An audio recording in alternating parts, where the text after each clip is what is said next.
Hey everyone, this is Chromatic Photophore. Today we're going to be reviewing Soundspot's Oracle Algoverb or Algorithmic Reverb plugin.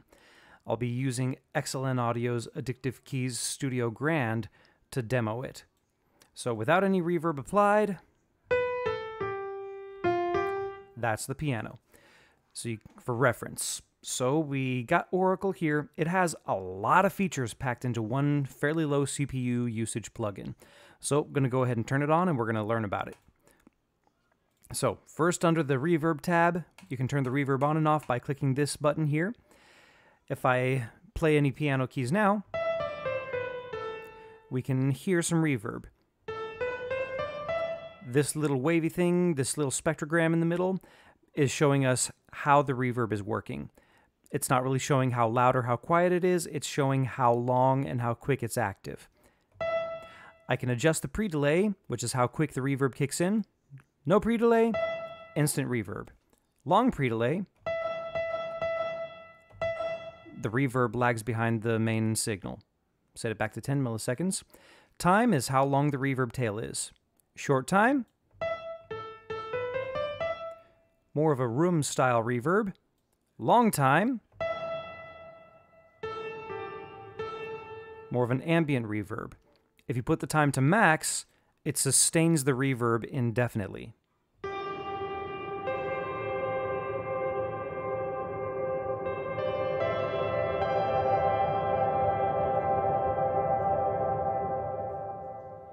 Makes for some gorgeous ambient sounds. The damp just adjusts how loud the high frequencies are of the reverb. So, no damping makes the piano very bright. Lovely bright reverb. High damping.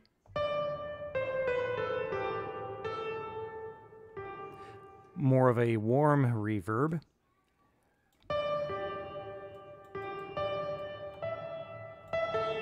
I like it kind of in the middle. The mix knob, of course, determines how much wet versus dry signal there is.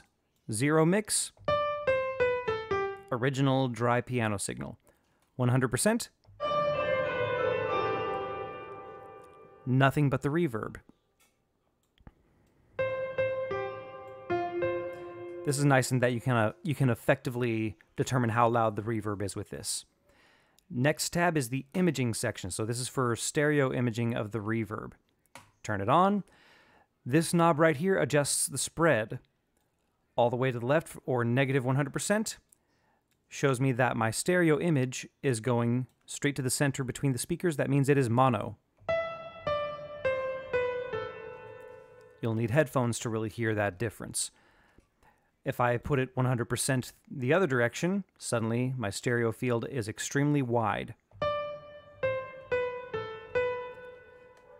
Adds a lot of width to that sound, so put it kind of right around the middle. I like the middle of things. Middle's good. You can adjust the mid and side signals of this particular frequency, of this particular stereo field as well. So you have the S or stereo position and the M or mid position. This kind of determines where, either panning left or to the right speaker, you hear each signal. So right now, everything is chain linked together, so they adjust each other when I adjust one of them.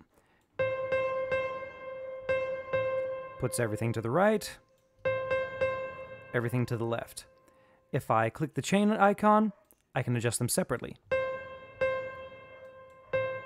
So now my mid or more mono style signal is going to the right speaker, whereas my stereo information or side is going to the left speaker. I can flip it the other way.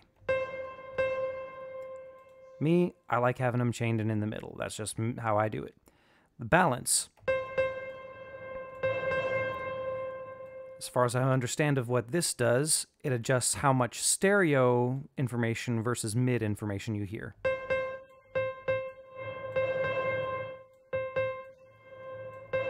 Or perhaps where everything is located in the stereo field. Is it more mid? Is it more side? So on and so forth. Now, you may have noticed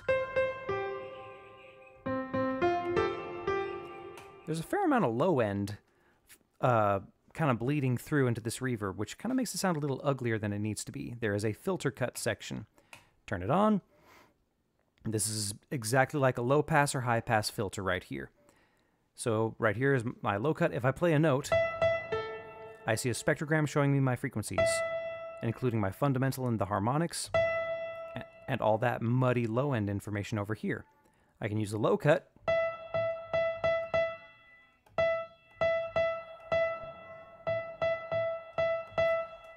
to cut that signal information out.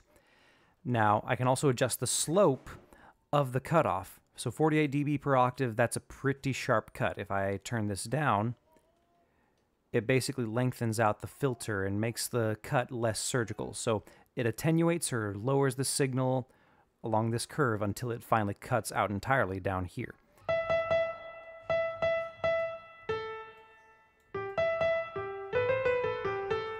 It's nice in that it helps you retain a little bit more bass information, sounds more natural.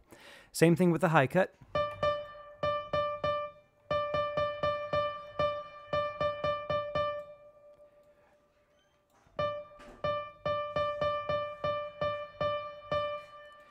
For me, I like having a bright reverb. So if I need to attenuate the high end, I'll go back to the reverb and increase the damping, because that just lowers the signal, whereas this is meant to kind of cut it out entirely. Onto the effects section. There's 3 different effects mixed in here. These are all things that sometimes people apply in post-processing strictly to the reverb. So there's a saturation section. The blue is the original dry signal. The red is the saturated signal.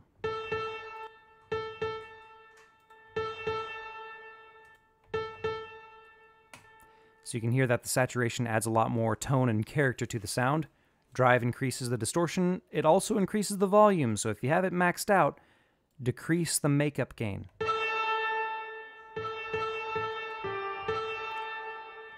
Now we see our saturated signal's pretty high. You can adjust your attack and release of the saturation to determine how quickly the saturation effect begins and how long it takes to return to the original signal with the release. Don't make the attack and release too short. If you do, you get kind of a nasty distortion. Sometimes that might be desirable. In this case, not so much.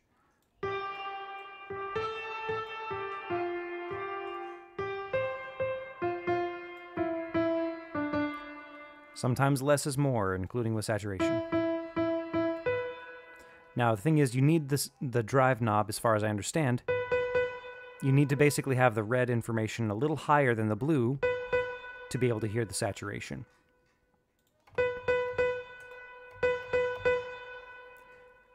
On to the next one. There's an LFO. This modulates the volume of the reverb. So lots of interesting things can happen with this. There's a time bar. You can change the shape of the LFO into either saw, sine, triangle, or square shape. You can adjust the signal so that it travels right, or basically flip your LFO to go kind of the other direction. This is especially noticeable with the saw wave here. You can adjust the range, which is kind of the volume of the LFO. So if I play this note now, let me turn the mix up so you can hear that more.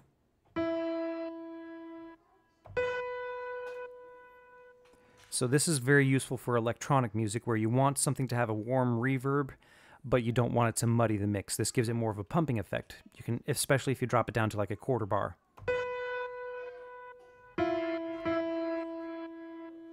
You can make it absurdly slow so it's very hard to notice.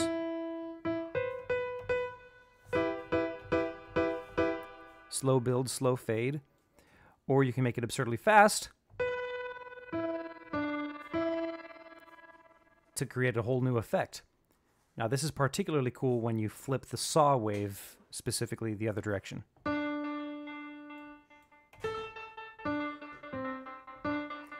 Creates an echo, almost delay style effect. Or a tremolo even. Again, the range. how strongly the LFO is applied to the main signal. Turn that off for now. Flanger, this is one of my favorite sections. It adds a lot of movement to the reverb. It's a little strong right now, but we'll tweak it a little. Increase the rate to get some crazier effects, or lower it to get a more subtle effect.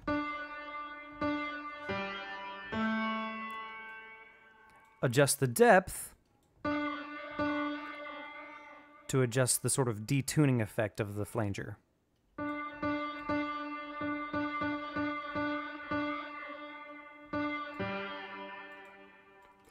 Feedback makes the LFO of the flanger really noticeable. Basically adds a lot of extra harmonics and character to the flanger.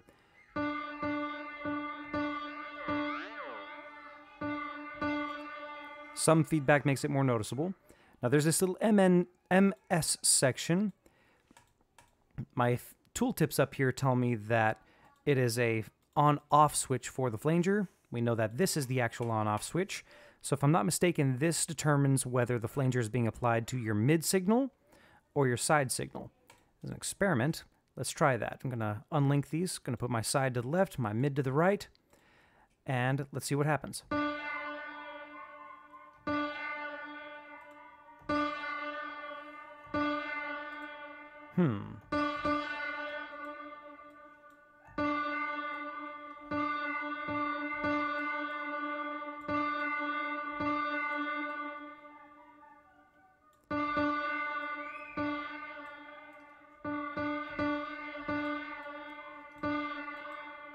Okay, so I don't hear much, if anything, by the way of a difference between the two. So, not sure what that does, but I assume that it is for mid-side signal. There's a mix knob, determines how strongly the flanger is applied.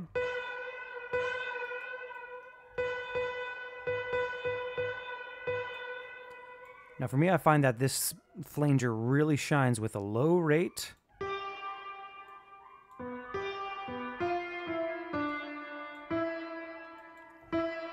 Less is more, once again. If I go to the dynamic section down here, the plugin is also built with a compressor.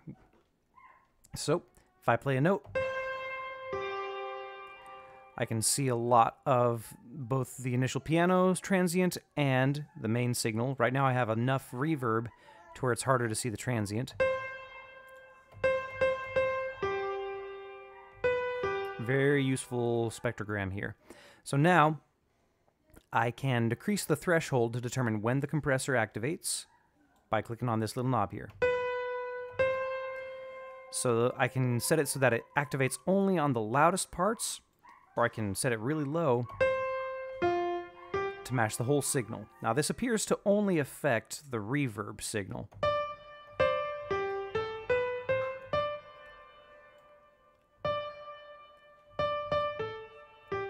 It's kind of nice in that you can use this to sort of squash and tame the reverb down a little, so you can hear the dry signal a little more easily. Ratio, how heavily it compresses after it hits the threshold. I usually find that much more than 4 can be excessive. Attack and release, how quickly the compressor sets in versus how quickly it goes back to the original volume on the release.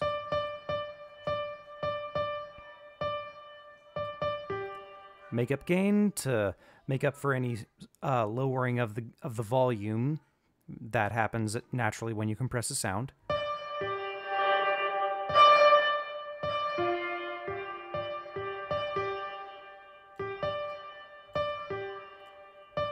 Useful for kind of fleshing out that reverb a little bit more. So I'm going to set my threshold a tad higher.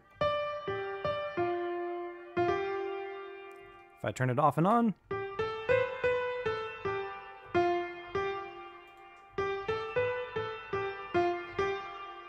so it's a subtle effect, but you notice that it gives it quite a bit more character, fleshes out the sound a lot more. So those are all the basic features of the plugin. my personal opinion of it, I love this thing. Like, I find that it really produces a very beautiful reverb sound. I really enjoy all the different features that they crammed everything all together into one plugin versus having a massive separate signal chain with all their own knobs and faders. I find some of the metering a little confusing, such as with this section showing the reverb being active. Personally, I kind of find that slightly unnecessary. I feel like there are other ways that could have been done. Like maybe some of these different subsections that were created, I feel could have been put together. Like, for instance, maybe use the stereo field and highlight this section, make it flash or whatever to indicate when the reverb is triggering, and mix that with the reverb section versus this wavy thing that's kind of hard to understand. It really only shows you when the reverb is working. But you can hear it, so it's like, what's the point of this? Filter cutoff, very delightfully simple to use.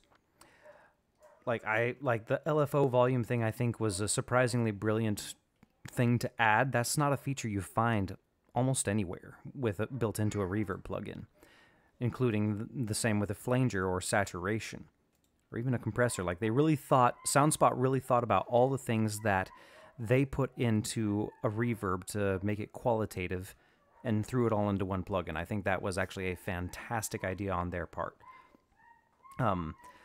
As noticed, some parts of it are a little confusing. Like, I still am not 100% sure what this little section with the S and M right here does. However, to me, that's a very small detractor for what is ultimately a really good qualitative plugin. Like, to me, I don't understand why people hate it as much as they do. To me, this is a really good reverb that you can apply in a lot of situations. I will say that it is particularly well suited for ambient style sound effects. If you're trying to go to use it for more of like a room reverb sound for, I don't know, an acoustic drum kit that you have mapped to everything in your DAW, probably won't be as well suited for that. You can experiment, see if it produces a specific sound that you like. But to me, this is more of an electronic reverb, one that's really designed to add a lot of beauty and movement to different sounds. For that reason alone, I recommend using it. It's often cheap as chips. Like, Soundspot has lots and lots of sales, including bundling everything together for like 5 plugins for like $5, American dollars and the like. So very, very inexpensive. If I had heard how qualitative this sound was before getting it, I might have actually considered buying this full price. I'd probably still wait for the sales, but this is a really good reverb that, again, I recommend that you try and use.